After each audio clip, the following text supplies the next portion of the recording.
Chapter 4, Celestial Night.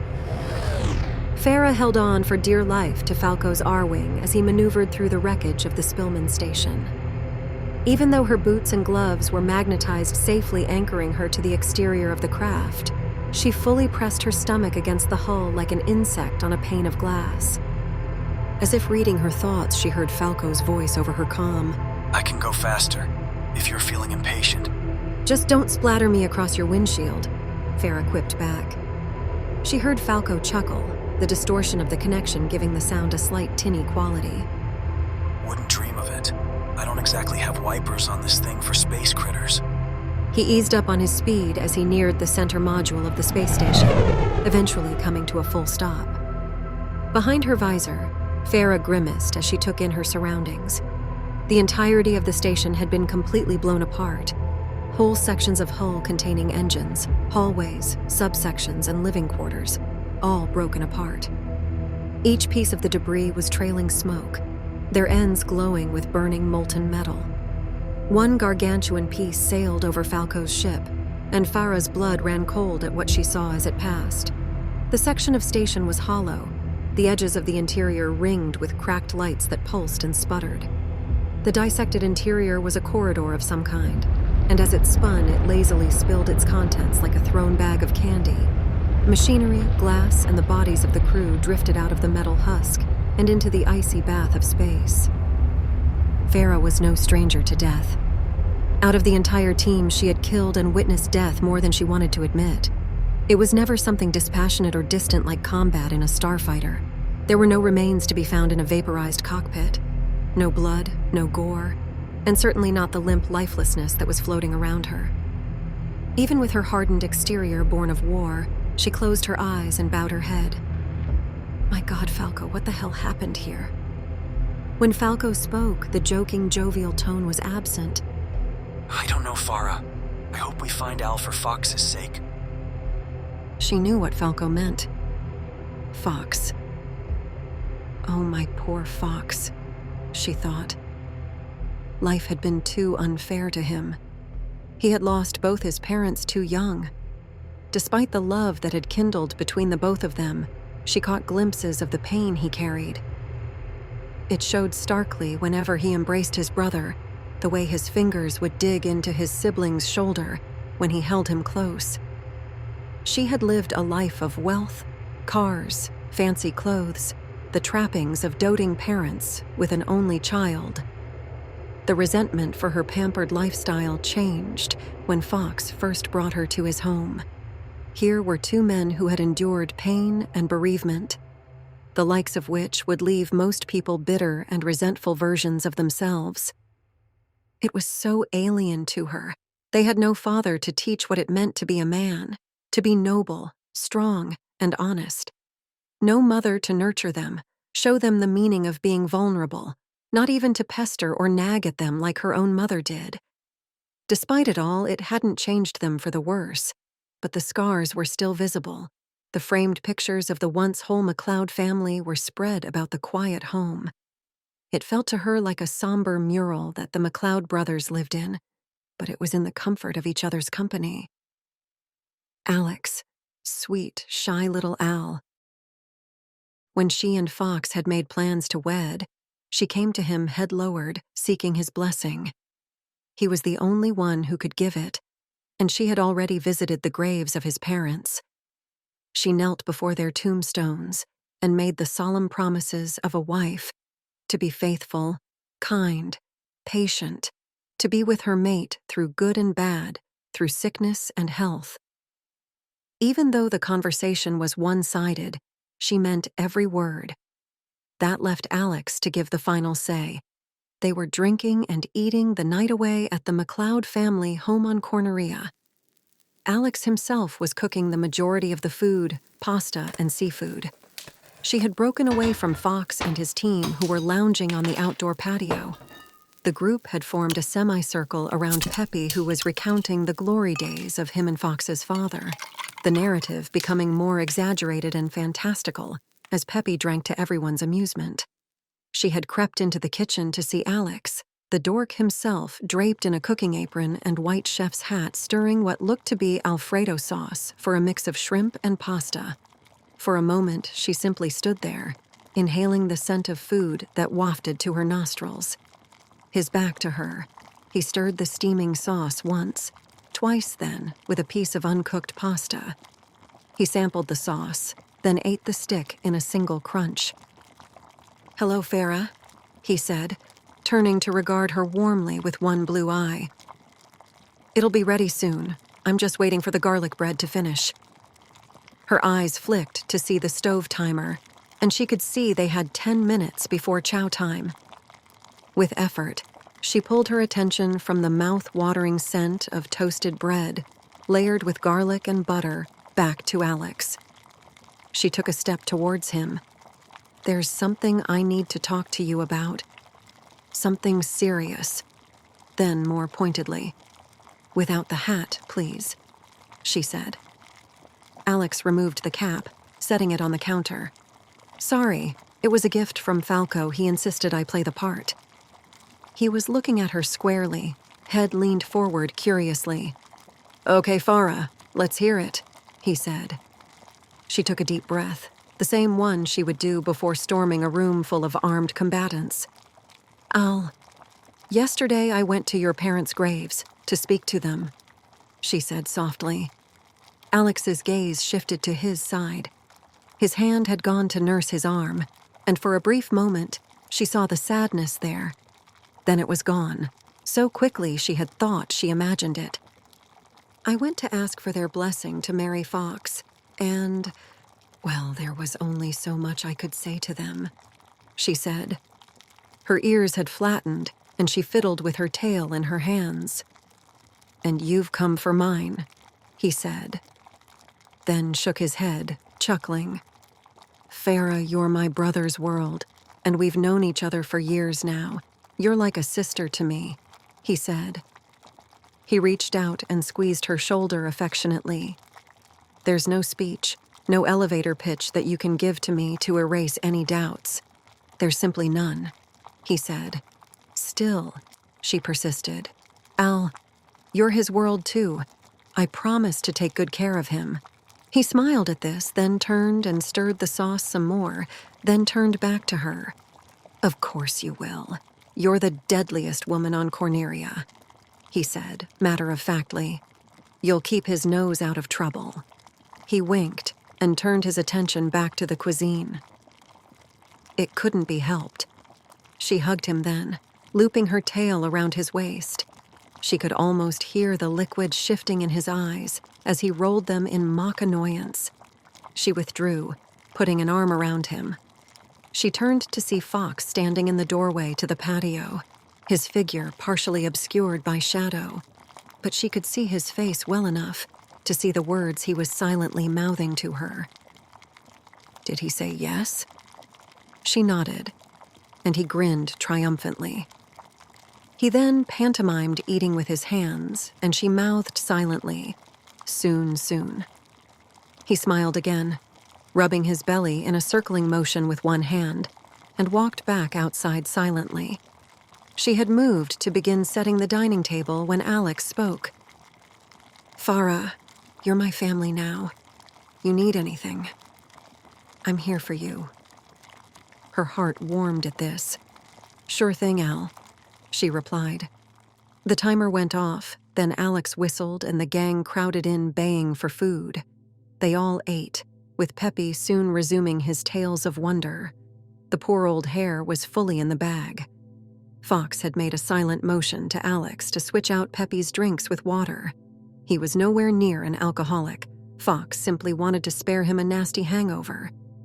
After dinner, the inevitable post-feast fatigue took over, and everyone made for their quarters in the spacious house. Fara pulled Fox into bed with her, and for a long moment, she was completely lost in his passion. Despite dinner, they fell on each other like half-starved animals. Making love with Fox was like a dream. His hands exploring her curves and contours with a thoughtful touch, seeking her pleasure centers, and gifting her with fits of ecstasy that left her panting in sex-induced delirium. After a while, they laid in each other's arms. Fara gently stroked Fox's neck while he nestled his head against her chest. God, what a man he is. What a catch I've been gifted with, she thought, as her fingers combed his softness. His eyes met hers, and when they darted away coyly, she fell in love with him all over again, as she did pretty much every other week. She felt a sudden tension in him. She waited for him to say something, but he remained silent. Normally, after a bout of lovemaking, he was worn out in a half-conscious stupor, but his emerald eyes were alert with a far-seeing look. She nuzzled his neck, bringing his attention to her. "What is it, Cloudy?" she said soothingly. Fox shifted, snuggling closer to her. "I've been thinking a lot recently about the academy, about Mom and Dad, my brother, and I still want to make our team and continue mercenary work," he said. "Fox, I'm coming with you if that's what you're asking," she said. Fox's muzzle quirked into a smile at this, and she felt his kiss on her neck. "No, not that. It's Alex. I made him the same offer. He turned it down." She felt him sigh as he continued. Pepper made him an offer to work for him in the Cornerian Intelligence Service. Fara whistled at this. "Damn your brother, a spy," she said in a low voice.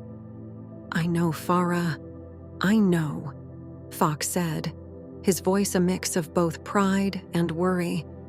"I don't know how to feel about this. On the one hand, it's a big opportunity for him. He'll have a prosperous career and pension to look forward to." He paused, running a hand over his face. "But it'll be dangerous work, and he'll be under the thumb of the same people who tried to take him away from me and my parents," he said.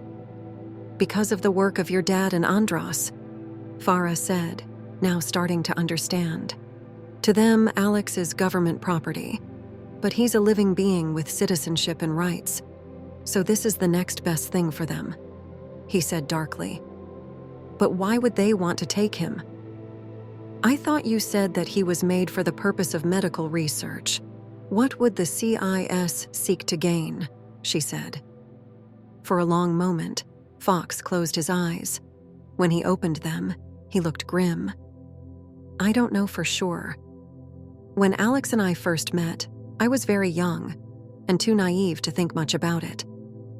My father had told me that he and Andros had created Alex to fabricate genetics to combat infectious diseases, an immune system like no other, he had told me.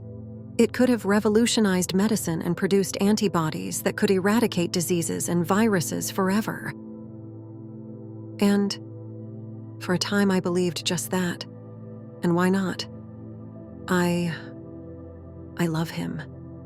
Al has always been the perfect brother for me. He never got mad, never mistreated me, never lied. He was always there for me, for God's sake. He snuck my love letter into your pocket for me, the one asking you to prom. Could you really blame me for thinking it was all so innocent? He said. He shook his head silently, chastising his ignorance. Despite the warmth of their embrace, a chill suddenly ran down Fara's spine, along with an ugly thought that slithered into her mind. She too was curious about Alex, and it wasn't just his silent demeanor or the fact he was a unique species. No, she had come to accept such things. But during their training at the academy, he had proven to be a capable soldier. Handling weapons, hand-to-hand combat, and survival skills had come to him with an uncanny ease. During their first deployment, she had fought alongside him and had even seen him kill several times without blinking or a backward glance. She had brushed it off as the result of his cool and collected demeanor, but it had bothered her. Some graduates in the armed forces eventually cracked under the pressure and stress, or showed more subtle signs: trembling hands, sleepless nights, fugue states. Fara had her own share of night terrors, waking up to sheets and pillows sticky with her sweat. However, such episodes became less frequent with Fox in her bed. She kept close to Alex, looking for any signs of cracks in the human psyche. He never wavered. He simply took it in stride like he was born for it, or, in Fox's theory, made for it. A sudden horrid fantasy flooded her mind. It was Alex. But in this version, he was much older, his shy face morphed by years of dark deeds and depravity into something sinister. In the daydream, he strolled up to her, his footsteps making no sound. Her back was to him, and instead of slipping Fox's love note into her pocket, he palmed a knife into her side, the pain and shock making her unable to speak or cry for help. The blood drained from her side as she slowly died. As darkness overtook her, he walked away to the next life he would mercilessly extinguish. She mentally shook her head, expelling the vision from her mind. No. Alex wasn't a monster, but he was at risk. Now she understood Fox's concern. You think that Al was made to be some kind of apex predator? She asked tentatively, wanting to be wrong. I can't be certain. Andros took the secret with him, but it's clear that the project that made Alex was intended as a weapon of some kind. When the higher-ups in the government found out, they shut the whole thing down and exiled Andros to Venom. That left my dad the dilemma on how to dispose of my brother. But he just couldn't do it, so he decided to raise him alongside me. Fara nodded slowly. She had the full picture. You're afraid if he keeps on like he is, he'll become fully what he was intended to be, and it'll be under the CIS's supervision, she said, her voice sounding grave. Fox could only nod in affirmation. Fara had begun to gently massage Fox's ears, trying to calm his mood and thoughts. What should we do? I'll help any way I can, she said. I want to make time and talk to Alex and make him reconsider. Then maybe, just maybe, make a room for him on the Great Fox and take him with us, he said. He fell into silence. She suddenly felt something wet dribble where Fox was resting his head. He was crying. I can't lose any more family, Fara. It just might do me in if they take Al from me. Fara cradled his head in her arms, gently cooing and shushing him. We'll make time. I promise. But it was a promise she couldn't keep, as the future would prove. A week after, Venom had declared war on Corneria. Everything had been put on hold, even her and Fox's wedding. It wasn't until after the war that Fox had tied the knot. As for Alex, he was in the full employ of the intelligence service, much to Fox's dismay. But despite all that, their bond had persevered, and the darkness that Fox had feared would take hold of Alex never surfaced, or at the very least, it remained dormant. He had even agreed to have quarters on Fox's ship and made it a point to visit frequently in his off time. Then everything had been upended again when Alex had disappeared. I'll bring him to you, she had said to Fox. She jumped at the opportunity because she had to prove it to Fox that she was a woman of her word. She was going to find Alex and bring him home. She refocused on the present and the task at hand. Hang in there, Al, Fara thought, as she deactivated her magnetic boots and launched herself from Falco's ship into the floating wreckage. For a long moment, she simply drifted, aiming for what looked like the station's hangar.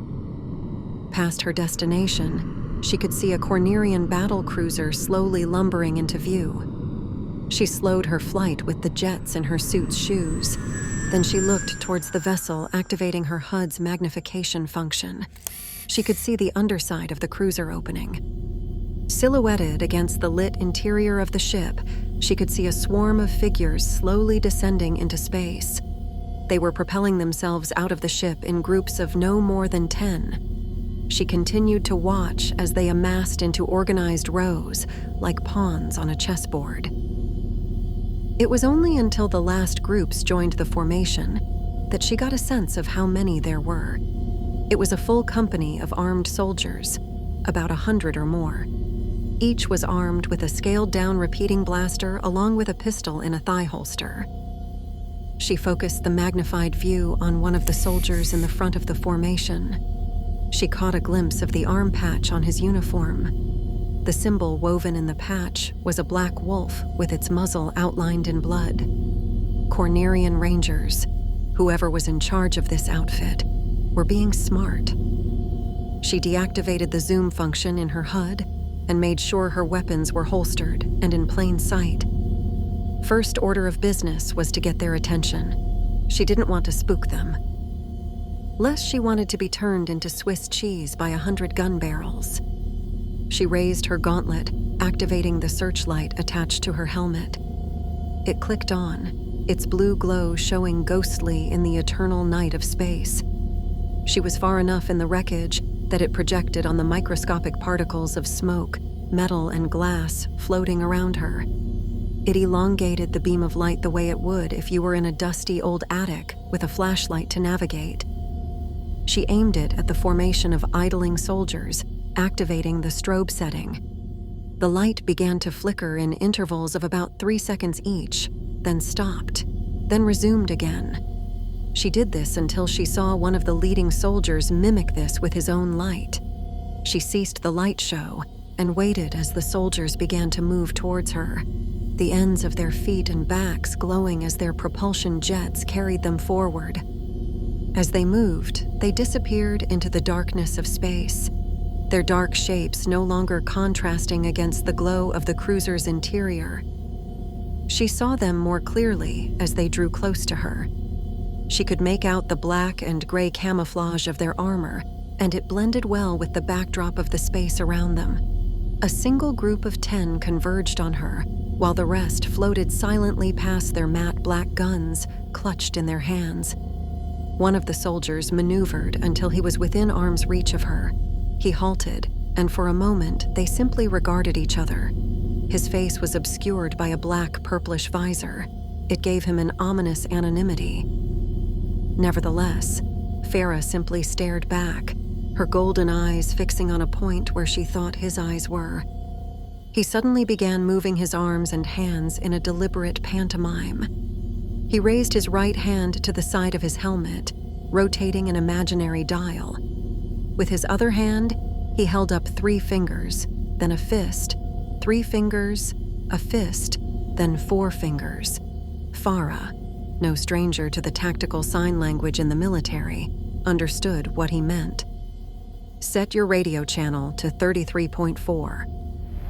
She set her comms to the frequency, making a thumb and forefinger circle in confirmation. The soldier nodded, and his dark helmet suddenly became transparent, revealing the sickly yellow eyes of a wolf. He was middle-aged, suggested by the slight flecks of gray to his muzzle. The rest of his fur was charcoal black. It made his eyes look disembodied. The 10 armed men around him flanked his left and right, weapons held at their sides. Their visors remained opaque, which was fine by her. Anonymity was important in their line of work. When the wolf spoke, his voice was calm and clipped. My name is Captain Cliff Webster. Are you one of the members of the Star Fox team? Yes. My name is Fara Mccloud, she said just as coolly. The men around Cliff seemed to react to this, their posture stiffening slightly. Several visors turned to exchange looks. The wolf cocked his head in surprise. Your reputation precedes you, ma'am. The Rangers lost one of its best soldiers when you left. He gave a slight head bow, and the faceless soldiers smacked their weapons against their shoulder plates in salute. Fara smacked a fist against her shoulder plate, returning the gesture. It was good to know that the men and women she had fought with on Venom hadn't forgotten about her. She hadn't forgotten about them either. Major Shears has ordered my company to recon the wreckage for survivors. the captain said. Then, more seriously, He told me. You're looking for Alex McCloud. That's right. He told me and my crew he was visiting the station, then returning to our ship, the Great Fox, after, but he never came back. We were hoping to find him here, but... She trailed off, indicating the floating carnage around her. Cliff held up a gloved hand in a calming gesture. Don't panic. We'll search this place top to bottom if we have to. We'll find any survivors along with him. He gave a slight jerk of his head, indicating the armed soldiers around him. If it's fine by you, we'll follow your lead. If you have a place in mind to start your search. Fara already had a place in mind. We should start with the hangar. If his ship is really here, maybe we can retrace his steps there, Fara said, already in motion. Yes, ma'am. My men are at your disposal. The men around him followed, flanking the two in an arrow formation. Her comm began to bleep. She answered it temporarily, severing the connection to Cliff and his men. Fara? You there? It was Fox's voice, underlined with a hint of static. I'm here, Cloudy. I have a squad of rangers shadowing me. We're going to start the search for Al in the ship hangar, she said. It's like old times on Venom, then. Fox said, amused. His tone became more serious, laced with caution. Me and Slippy are trying to do our best to access the surveillance system, he said. Have you found anything yet? Fara said, feeling a little giddy. I saw footage of Alex's R-Wing landing in the hangar bay. Other than that, we don't have much to go on. Fara waited. She could tell he wanted to say more. After a moment of low static, You might want to try for the escape pod bay after investigating the hangar. It's located on the same section of ship you're heading towards. Okay, Fox. I'll do just that. Set me a waypoint on my HUD, and I'll make it my next stop. They were closing in on the hangar. She was close enough to see its interior. However, the overhead lights had gone dim, giving the space a haunted, eerie quality. Fara, be careful. We found a few recorded transmissions and it seems as though the station was boarded by someone and the passengers attacked, but we haven't figured out who or what yet. Fara frowned at this. Up until now, she suspected the root cause of the attack being possibly pirates in search of an easy picking. There were plenty of valuables in the form of ships, weapons, and tech to fence and make a profit from. But this seemed highly unlikely. The station itself was surrounded by a black hole cluster, making traveling to the region hazardous, unless one had the proper knowledge of the lanes of travel. It also limited avenues of attack on the station itself, with each hyperspace lane being guarded with ships and starfighters patrolling each area. The personnel on the station itself were a mix of scientists and members of the Cornerian Special Forces. No band of pirates was capable nor stupid enough to attempt to attack this place.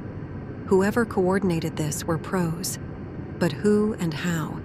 She wondered. She filed it away to be pondered later. I'll be careful, Fox, she said. Then more softly, I love you, sweetheart. Love you too. I'll be in my R-Wing covering you.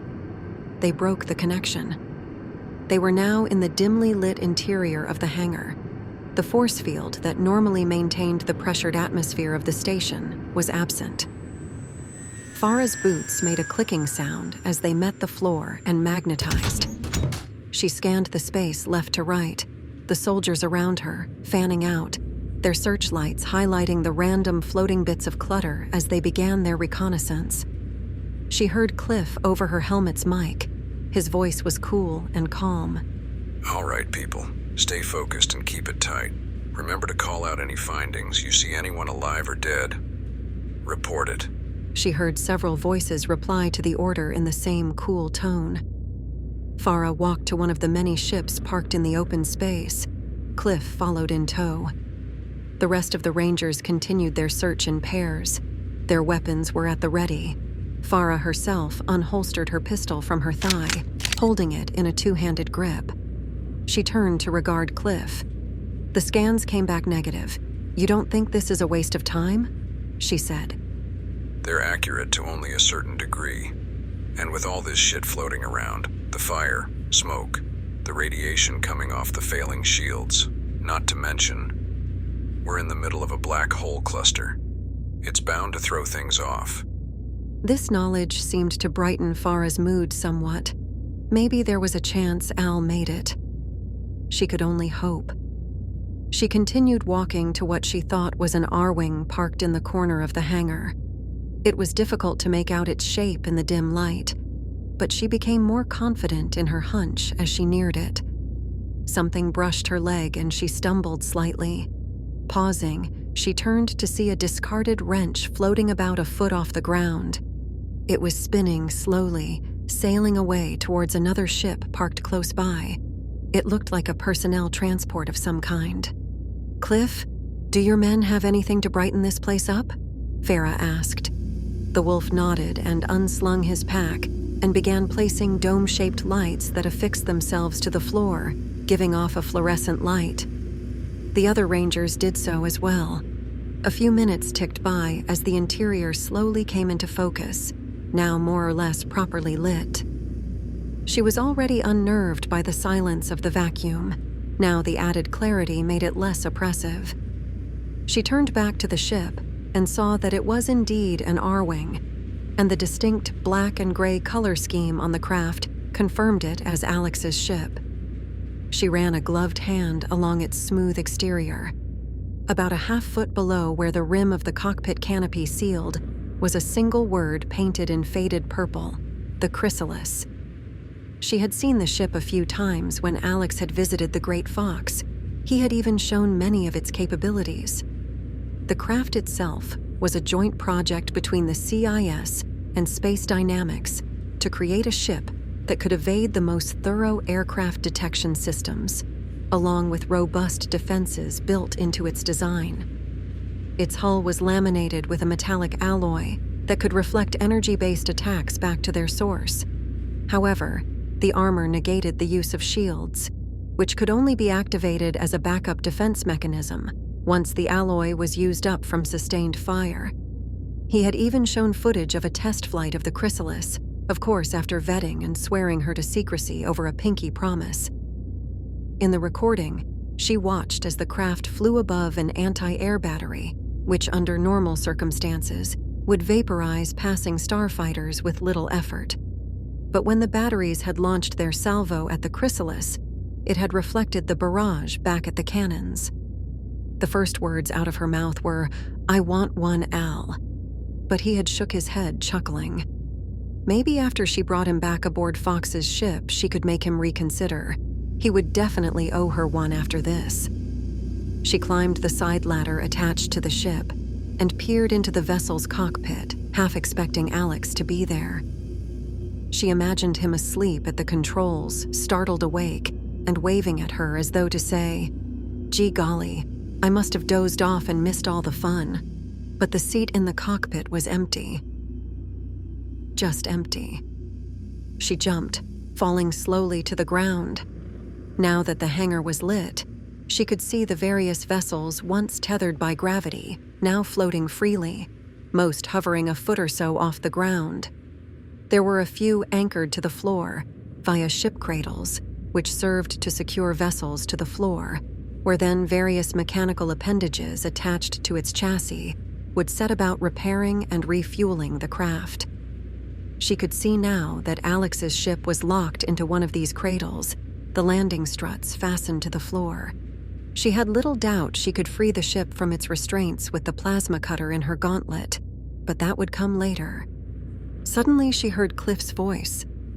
He sounded troubled. "Fara, come here, on the other side of the ship." She did as instructed, and saw Cliff on the opposite side of the R-wing. He turned to her, his face hardening. "What is it?" Fara asked.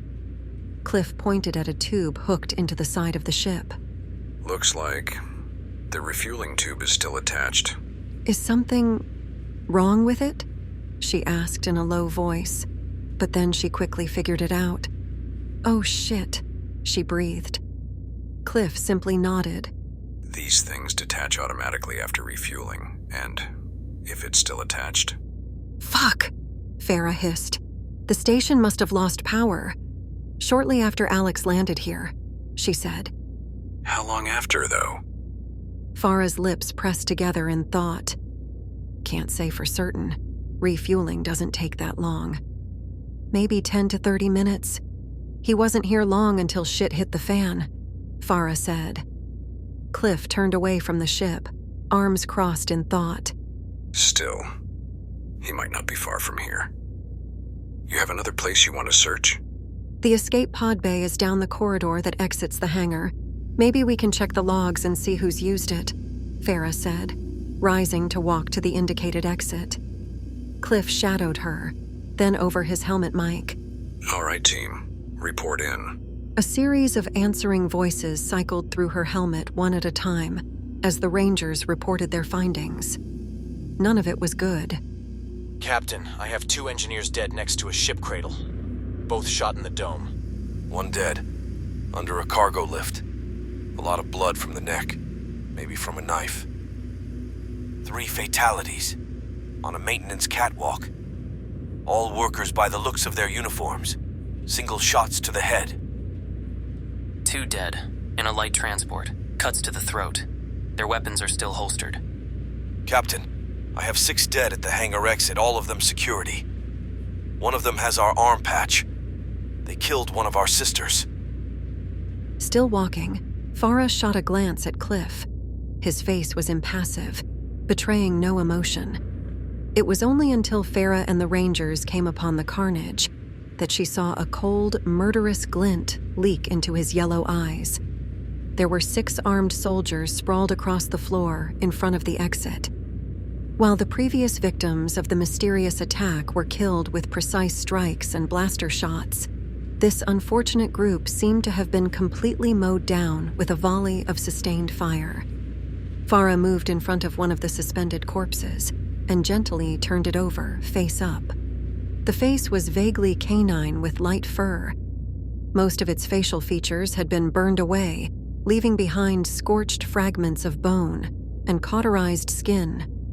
The soldier's uniform was dotted with numerous burned holes, the edges discolored and flaky.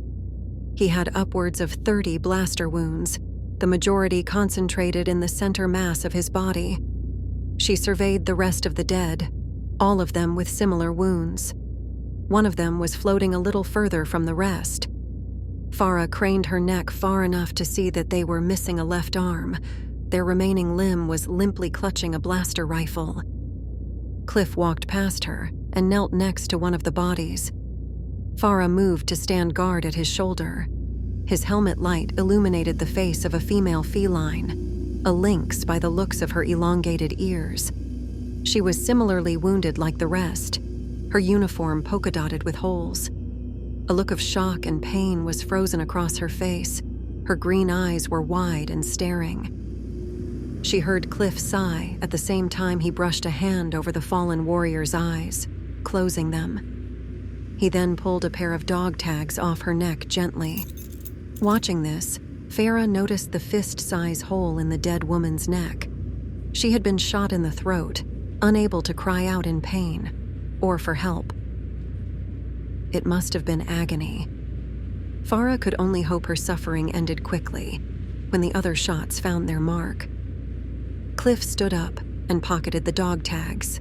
The surrounding Rangers followed suit, bending down to retrieve the thin steel necklaces.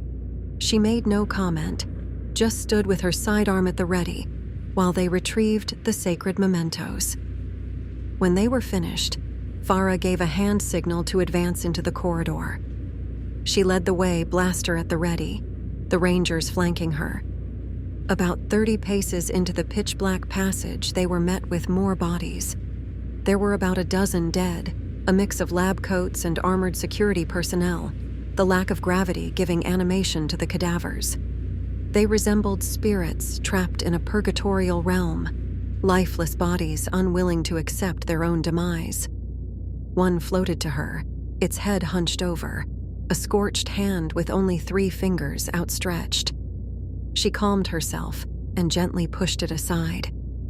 Thank God she wasn't claustrophobic, otherwise she would have probably panicked. She kept her composure and pace, doing her best not to bump into limbs or floating clutter. keep going. Just keep going. Find Al, and get the hell out of here. She repeated in her mind over and over.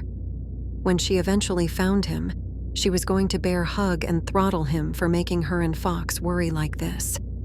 She checked the waypoint on her HUD. They were halfway down the corridor. The escape pod bay would be at the next exit ahead of them. Amongst the dead, she didn't see a single one resembling a possible intruder. If the defending guards had downed or killed any of them, they were definitely taken after the attack. But why would they do that? Unless they wanted to leave scant evidence behind. The killers were as mysterious as they were deadly. Each of the fallen scientists and soldiers had been given a fatal shot to the head.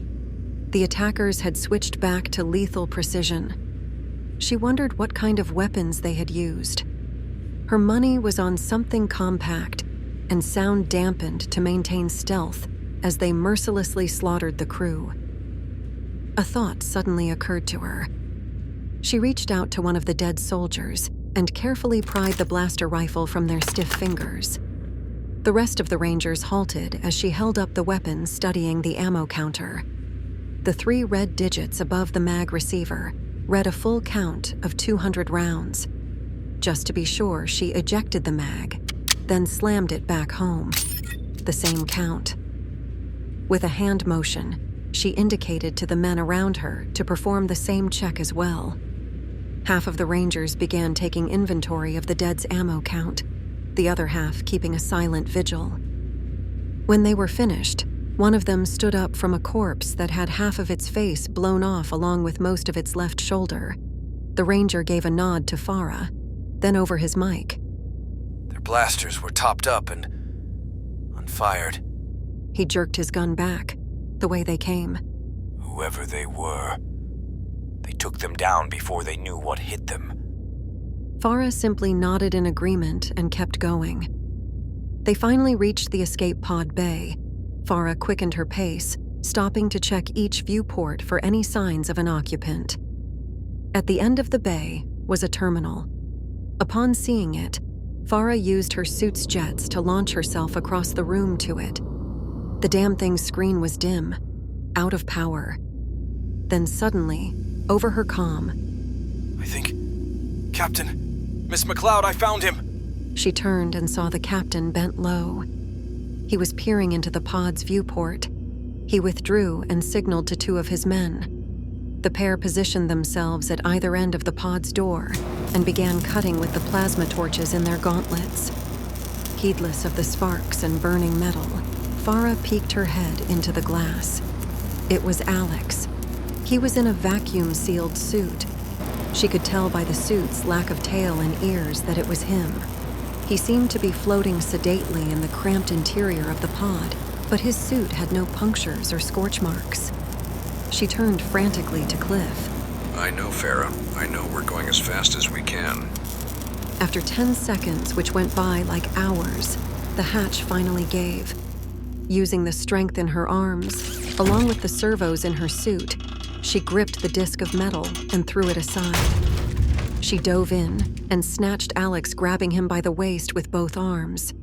Cliff, his body halfway in the opening, pulled Fara backward by her belt, back into the corridor along with Alex. Faintly, she heard Cliff bark an order for the men to bring a ship to their location. She held Alex tight to her, her gloved hands searching for any signs of wounds or punctures on his suit, finding none. Even though he couldn't hear her, she heard herself say over and over, "It's okay. It's okay. I got you. I got you." Then she felt a hand on her shoulder.